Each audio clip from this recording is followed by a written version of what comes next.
Welcome back to ലേണിനോ. Electrical എക്സാമിന് prepare ചെയ്യുന്നവർക്ക് വേണ്ടിയുള്ള റിവിഷൻ സീരീസിൽ ഇന്ന് നമ്മൾ മോഡ്യൂൾ 2 ആണ് ചെയ്യുന്നത്.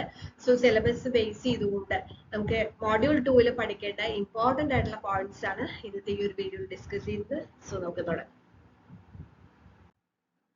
ഓക്കെ, സോ ഫസ്റ്റ് നമുക്ക് വരുന്നത് ഓംസ് ലോ ആണ് വരുന്നത്. അപ്പോൾ ഓംസ് ലോയില് നമുക്ക് സ്റ്റേറ്റ്മെന്റ് എല്ലാവർക്കും അറിയാം. അതേപോലെ തന്നെ ഓംസ് ലോയുടെ ആ ഒരു formula V is equal to I into R എന്ന് പറയുന്ന ആ ഒരു ഫോർമുല. ഇനി ഓംസ് ലോ റിലേറ്റ് ചെയ്ത്, അതായത് ഓംസ് ലോ വെച്ചിട്ട് നമുക്ക് ഈ V is equal to IR എന്നുള്ള ആ ഒരു ഫോർമുല മാത്രമല്ല അല്ലെ, നമുക്ക് കുറെ അധികം ഫോർമുലാസ് ഉണ്ട്. അപ്പൊ അതെല്ലാം കൂടെ ഓർത്തു വെക്കാൻ ഈ ഒരൊറ്റ പൈ ഡയഗ്രാം മാത്രം മതി നമുക്ക്. അപ്പൊ ഇത് വെച്ചിട്ട് നമുക്ക് കറണ്ട്, വോൾട്ടേജ്, പവർ, റെസിസ്റ്റൻസ് ഉള്ള എല്ലാ റിലേഷൻസും നമുക്ക് ഈസി ആയിട്ട് ഓർത്തു വെക്കാനായിട്ട് പറ്റും. അപ്പൊ ഓംസ് ലോ പഠിക്കുമ്പോൾ ഈ ഒരു പൈ ചാർട്ട് നിർബന്ധമായിട്ടും പഠിച്ചു വെക്കുക. അതേപോലെ തന്നെ യൂണിറ്റ്, കറണ്ടിന്റെ, വോൾട്ടേജിന്റെ, പവറിന്റെ, റെസിസ്റ്റൻസിന്റെ എല്ലാം യൂണിറ്റ്സും പഠിക്കാൻ ഈ ഒരൊറ്റ പൈ ചാർട്ട് മതി. എല്ലാവർക്കും അറിയുന്നതാണ്, പക്ഷെ എന്നാലും ഒന്ന് പെട്ടെന്നൊന്ന് ഓർത്തു വെക്കാൻ, ഒന്നും കൂടെ ഒന്ന് പറഞ്ഞു നോക്കാനായിട്ട് ഈ പൈ ചാർട്ട് യൂസ് ചെയ്തിട്ട് പഠിക്കുക. ഓക്കെ, ഇനി ഓംസ് ലോ റിലേറ്റ് ചെയ്ത് നമുക്ക് അറിയേണ്ട ഒന്ന് രണ്ട് കാര്യങ്ങളാണ്. നമുക്ക് ഈ ഓംസ് ലോയുടെ മെയിൻ ആയിട്ടുള്ള ഒരു ആപ്ലിക്കേഷൻ എന്ന് പറഞ്ഞു കഴിഞ്ഞാൽ നമുക്ക് ഏതൊരു ക്വാണ്ടിറ്റിയും ഡിറ്റർമൈൻ ചെയ്യാനായിട്ട് പറ്റും. ഒരു ഇലക്ട്രിക് സർക്യൂട്ടിലെ വോൾട്ടേജ് കാണാൻ, റെസിസ്റ്റൻസ് കാണാൻ, കറണ്ട് കാണാൻ ഒക്കെ നമ്മൾ ഫസ്റ്റ് യൂസ് ചെയ്യുക ഓംസ് ലോ ആണ്. അതേപോലെ തന്നെ ഓംസ് ലോ വെച്ച് നമുക്കൊരു ഇലക്ട്രോണിക് കമ്പോണന്റ് അക്രോസിലെ വോൾട്ടേജ് ഡ്രോപ്പ്, ഒരു ഡിസൈഡ് വോൾട്ടേജ് ഡ്രോപ്പ് മെയിൻറ്റെയിൻ ചെയ്യുന്നതൊക്കെ ഈ ഒരു ഓംസ് ലോ ബേസ് ചെയ്തുകൊണ്ടാണ്. അതേപോലെ തന്നെ ഇപ്പൊ നമുക്ക് ഈ ഓംസ് ലോ തന്നെയാണ് നമ്മളിപ്പോ DC അമ്മീറ്റേഴ്സിലും DC ഷണ്ടിലും ഒക്കെ കറണ്ട് ഡിവേർട്ട് ചെയ്യാൻ അവിടെയൊക്കെ നമ്മൾ യൂസ് ചെയ്യുന്നത് ഈ ഓംസ് ലോ ആണ്. പക്ഷെ ഓംസ് ലോയുടെ ലിമിറ്റേഷൻ എന്ന് പറഞ്ഞു കഴിഞ്ഞാൽ യൂണിലാറ്ററൽ നെറ്റ്വർക്കുകളിൽ, അതായത് ഒരു സിംഗിൾ ഡയറക്ഷനിൽ മാത്രം അല്ലെങ്കിൽ ഒരു ഡയറക്ഷനിൽ മാത്രം കറണ്ട് ഫ്ലോ ഉള്ള നെറ്റ്വർക്കുകളിൽ, അല്ലെങ്കിൽ ഇപ്പൊ ഡയോഡ്, ട്രാൻസിസ്റ്റർ, അതിലൊക്കെ തന്നെ എന്താണ് ഓംസ് ലോ ആപ്ലിക്കബിൾ അല്ല. അപ്പൊ യൂണിലാറ്ററൽ നെറ്റ്വർക്കിൽ അല്ലെങ്കിൽ യൂണിലാറ്ററൽ ഡിവൈസിലൊന്നും എന്താണ് ഓംസ് ലോ ആപ്ലിക്കബിൾ അല്ല. അതേപോലെ തന്നെ നോൺ ലീനിയർ എലമെന്റ്സിലും നമുക്ക് ഓംസ് ലോ ആപ്ലിക്കബിൾ അല്ല. നോൺ ലീനിയർ എലമെന്റ്സ് എന്ന് പറഞ്ഞു കഴിഞ്ഞാൽ എന്താണ്, അതായത് നമുക്ക് ഈ കറണ്ടും വോൾട്ടേജും തമ്മിലുള്ള ആ ഒരു റിലേഷൻ കോൺസ്റ്റന്റ് ആയിട്ട് വരാത്ത എലമെന്റ്സിലും നമുക്ക് എന്താണ് ഓംസ് ലോ ആപ്ലിക്കബിൾ അല്ല. അപ്പൊ അത് വളരെ ഇമ്പോർട്ടന്റ് ആണ്, പലപ്പോഴും ചോദിച്ച് കാണാറുള്ളതാണ്.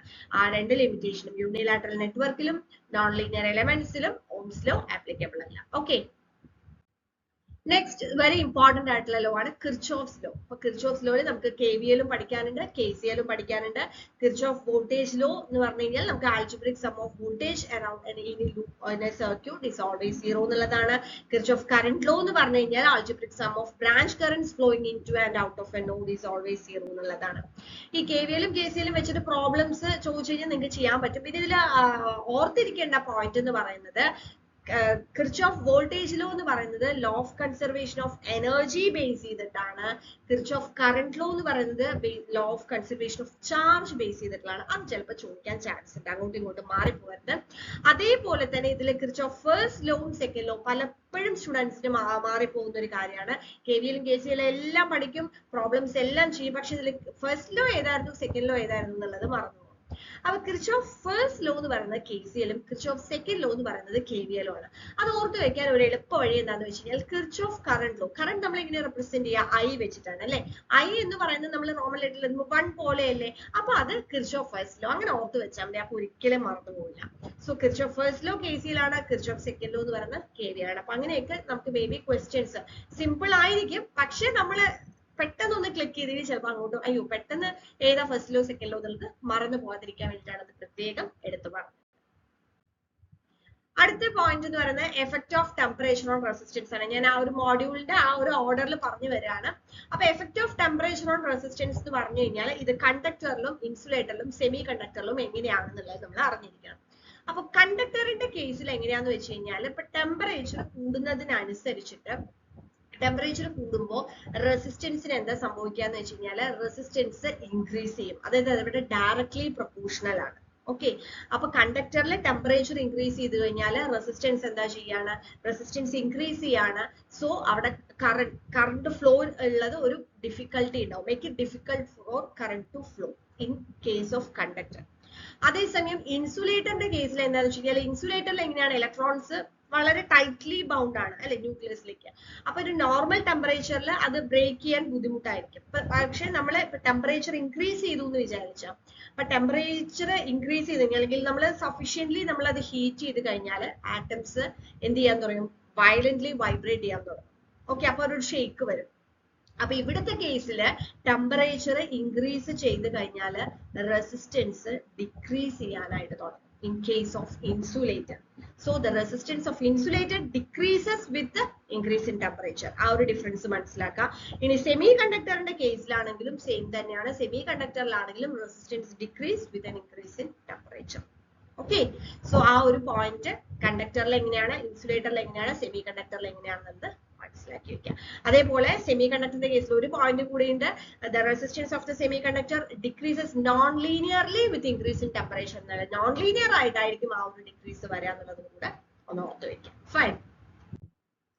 Next, chemical effects of electric current. അപ്പൊ എന്താണ് ഈ കെമിക്കൽ എഫക്ട് എന്നുള്ളത് ഉദ്ദേശിക്കുന്നത്? ഇപ്പൊ നമ്മൾ ഒരു കണ്ടക്ടിങ് സൊല്യൂഷനിലൂടെ ഇലക്ട്രിക് കറന്റ് പാസ് ചെയ്ത് കഴിഞ്ഞാൽ, ഫ്ലോ ചെയ്യുന്ന സമയത്ത് അവിടെ കെമിക്കൽ റിയാക്ഷൻ നടക്കും. ആ സൊല്യൂഷനിൽ കെമിക്കൽ റിയാക്ഷൻ നടക്കും. അതാണ് basically chemical effect of electric current എന്ന് പറയുന്നത്.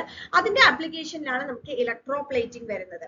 അതായത് നമ്മളിപ്പം ഒരു ലെയർ ഓഫ് മെറ്റൽ വേറെ ഒരു മെറ്റീരിയലിൽ നമ്മൾ ഡെപ്പോസിറ്റ് ചെയ്യുന്ന ആ ഒരു ഇലക്ട്രിസിറ്റിയുടെ ഹെൽപ്പോട് കൂടി, അതാണ് ഇലക്ട്രോപ്ലേറ്റിംഗ് എന്ന് പറയുന്നത്. അതേപോലെ ഓറുകളിൽ നിന്ന് നമുക്ക് മെറ്റൽസ് എക്സ്ട്രാക്ട് ചെയ്യാനായിട്ട് ഈ ഒരു ഇതാണ് യൂസ് ചെയ്യുന്നത്. ഈ ഒരു പ്രോസസ് ആണ്, അല്ലെങ്കിൽ chemical effect of electric current ഒരു ആപ്ലിക്കേഷൻ ആയിട്ട് അത് പറയാം. മെറ്റൽസ് പ്യൂരിഫൈ ചെയ്യുന്നത്, കോമ്പൗണ്ട്സ് പ്രൊഡ്യൂസ് ചെയ്യുന്നത്, അത് ഡീകമ്പോസ് ചെയ്യുന്നത്, ഇതെല്ലാം തന്നെ ഇതിന്റെ ആപ്ലിക്കേഷൻ ആയിട്ട് നമുക്ക് പറയാനായിട്ട് പറ്റും. നെക്സ്റ്റ് വരുന്നത് ലോസ് ഓഫ് റെസിസ്റ്റൻസ് ആണ്.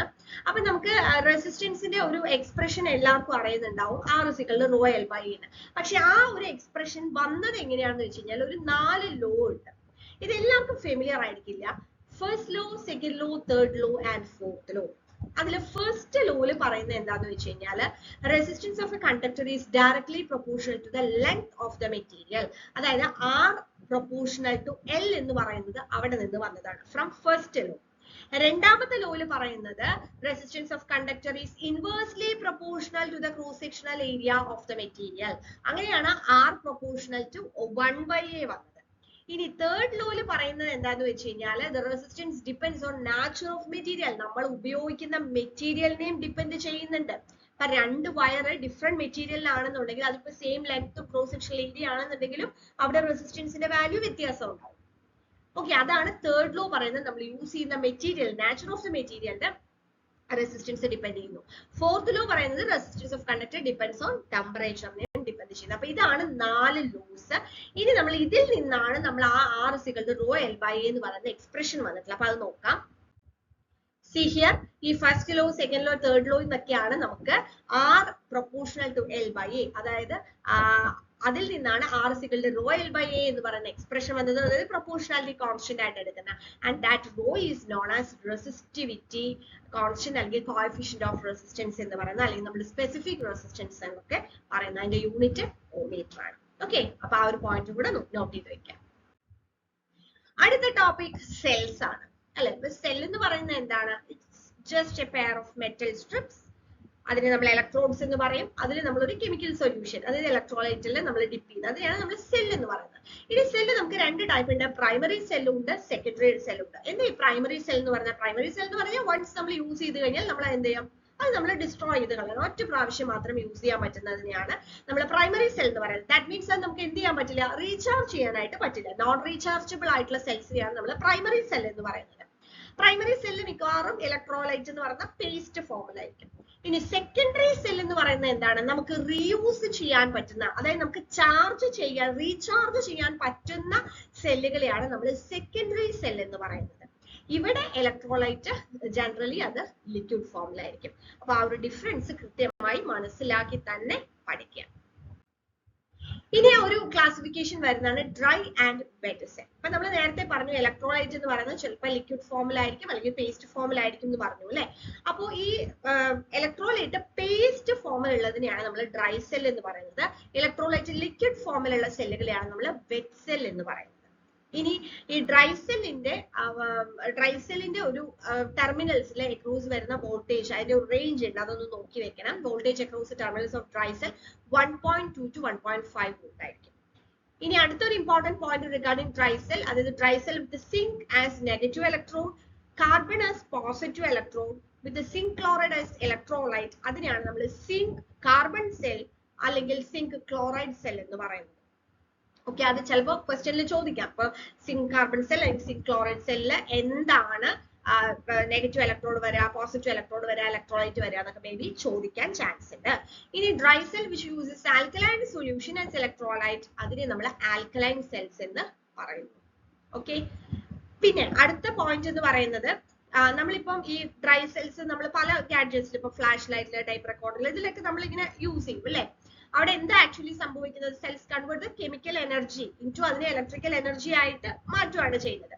കുറച്ച് അങ്ങനെ നമ്മൾ യൂസ് ചെയ്ത് വരുമ്പോൾ കുറച്ച് കഴിയുമ്പോൾ സ്ലോലി ആ ഡ്രൈ സെൽ എങ്ങനെ കൺസ്യൂം ചെയ്ത് വരും, കുറച്ച് കഴിയുമ്പോൾ ഇതിന്റെ അക്രോസ് വരുന്ന വോൾട്ടേജ് എന്ന് പറയുന്നത് കുറയാൻ തുടങ്ങും. അപ്പൊ അതിലേക്കുള്ള കറണ്ട് കൃത്യമായിട്ട് ലോഡിലേക്ക് സപ്ലൈ വരാതെയാവും. ഒരു പെർട്ടിക്കുലർ സ്റ്റേജ് എത്തിക്കഴിഞ്ഞാൽ it is no more capable of supplying sufficient ആയിട്ടുള്ള വോൾട്ടേജ് അല്ലെങ്കിൽ കറണ്ട് ആ ലോഡിലൂടെ സപ്ലൈ ചെയ്യാൻ പറ്റാത്ത ഒരു കണ്ടീഷൻ വരും.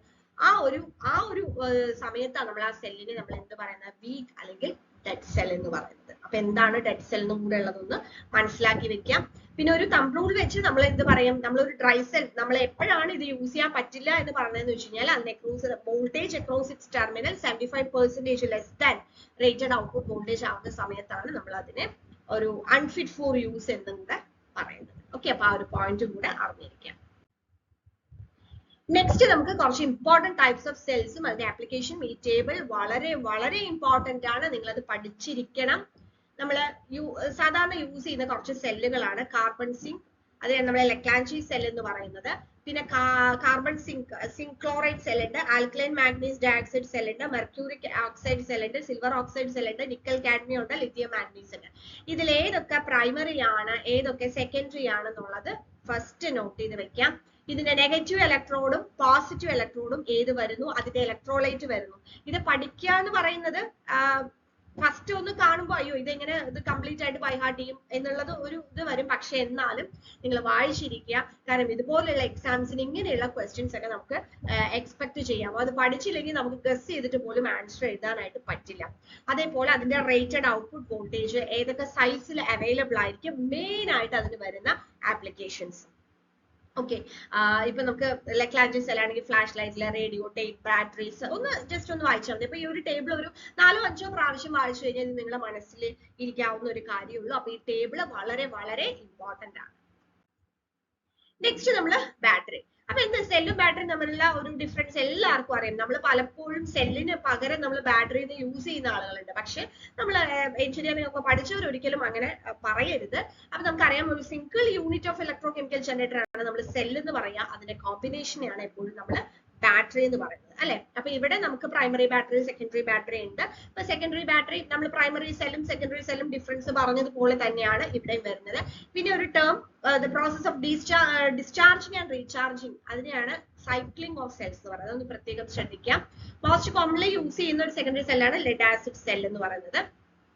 അതിന്റെ കോമ്പിനേഷനിൽ വരുന്ന ബാറ്ററി നമ്മൾ ലെഡ് ആസിഡ് ബാറ്ററി പറയും. അതിന്റെ നോമിനൽ വോൾട്ടേജ് 2.2 വോൾട്ട് ആണ് വരുന്നത്. ഓക്കെ, പിന്നെ ഈ ലെഡ് ആസിഡ് ബാറ്ററിയുടെ കറന്റ് റേറ്റിംഗ് എന്ന് പറയുന്നത് യൂഷ്വലി ആംപിയർ അവറിലാണ്, ബേസ്ഡ് ഓൺ 8 അവർ ഡിസ്ചാർജ് പീരീഡിനെ ബേസ് ചെയ്തിട്ടാണ് പറയുന്നത്. ഓക്കെ, ഇനി ഒരു ഫുള്ളി ചാർജ്ഡ് ലെഡ് ആസിഡ് സെല്ലില് സ്പെസിഫിക് ഗ്രാവിറ്റി ഓഫ് ഇലക്ട്രോലൈറ്റ് എന്ന് പറഞ്ഞത്, അതായത് it will be a mixture of sulphuric acid and water.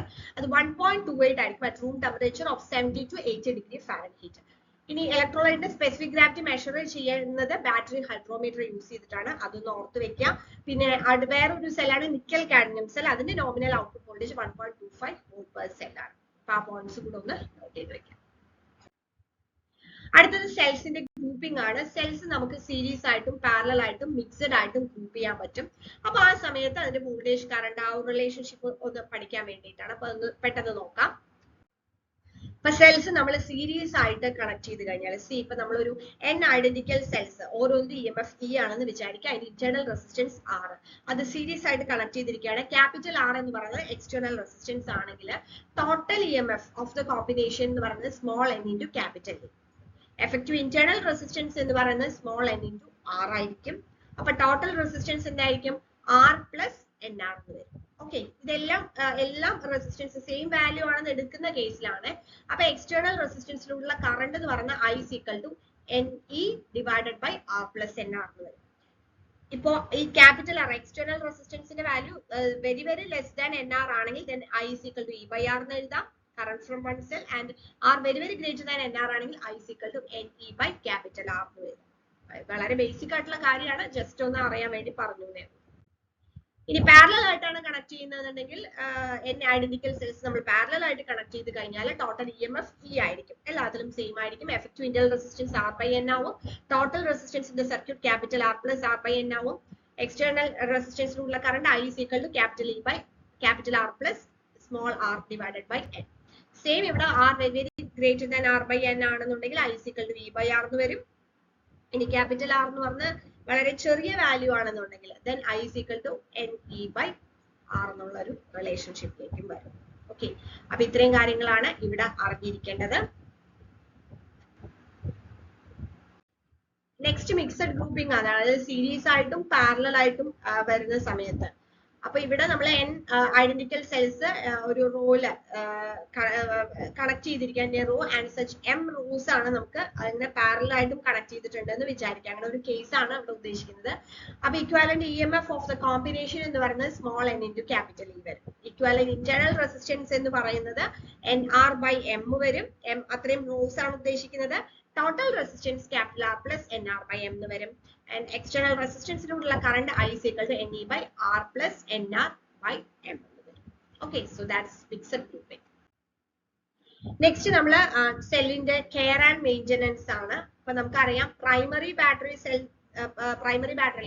Cells എന്ന് പറയുന്നത് എന്താണ്? നമുക്ക് റീചാർജ് ചെയ്യാൻ പറ്റില്ല. വൺസ് യൂസ് ചെയ്ത് കഴിഞ്ഞാൽ നമ്മൾ ഡിസ്പോസ് ചെയ്ത് കളയുക എന്നുള്ളതാണ്.